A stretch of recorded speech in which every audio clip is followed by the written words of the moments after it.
Title: Princess Lyla and the Rolling Crown. In the shimmering kingdom of Gleamwood, morning sunbeams danced on the castle walls. Princess Lyla stretched, yawned, and reached for her golden magic crown on the bedside table. But the table was empty. My crown! Where did it go? Without it, the castle lights will fade. A sparkle flashed by the door. Lyla gasped as her crown rolled past her room as if it had tiny invisible feet. Hey, come back! Lyla chased it down the hallway, past sleepy guards and yawning maids. The crown bounced down the grand stairs, rolled between two knights, and zipped out into the royal garden. Through roses and tulips it rolled, dodging butterflies and spraying water from the fountain. Watch out, fishies! I need my crown! The crown skipped across lily pads, then zoomed straight toward the whispering woods. The woods were soft and shady, lit by glowing fireflies. The crown glimmered ahead, rolling around roots and leaping over mushrooms. You are very fast for a piece of gold. A squirrel scrambled down a tree and tilted its head. Looking for something shiny, princess? Yes, my magic crown. Have you seen it? It rolled toward the crystal creek. Better hurry. Lyla thanked the squirrel and dashed after the crown. The trees thinned, and she burst out beside a sparkling stream. The crown rolled along the creek's edge, then hopped onto a stepping stone in the middle of the water. Oh no, I'll never reach it from here. A blue heron glided down and landed nearby. You look worried, princess.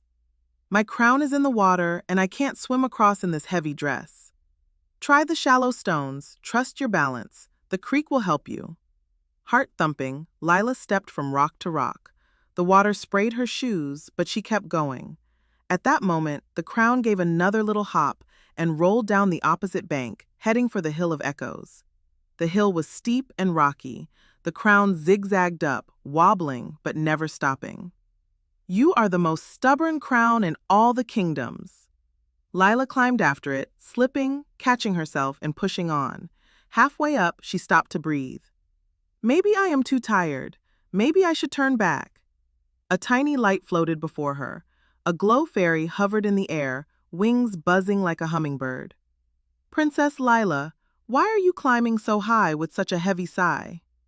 My magic crown keeps rolling away. The castle needs its light, but I am not sure I can reach it.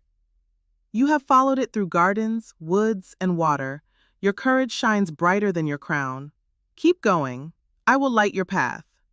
Encouraged, Lyla stood tall and continued up the hill. The fairy's light made each rock shimmer, and the climb felt a little easier. At the very top of the Hill of Echoes, the crown finally stopped. It sat on a flat stone, glittering in the sunlight like a tiny sun.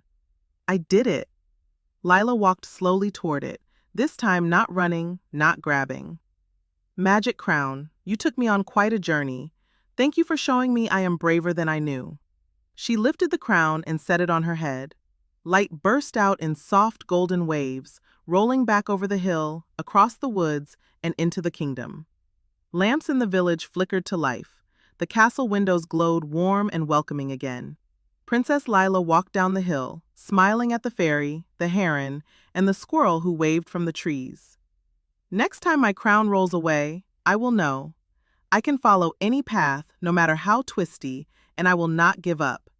And so, whenever light filled Gleamwood at night, everyone knew it was not just the magic crown shining, but the brave heart of Princess Lyla.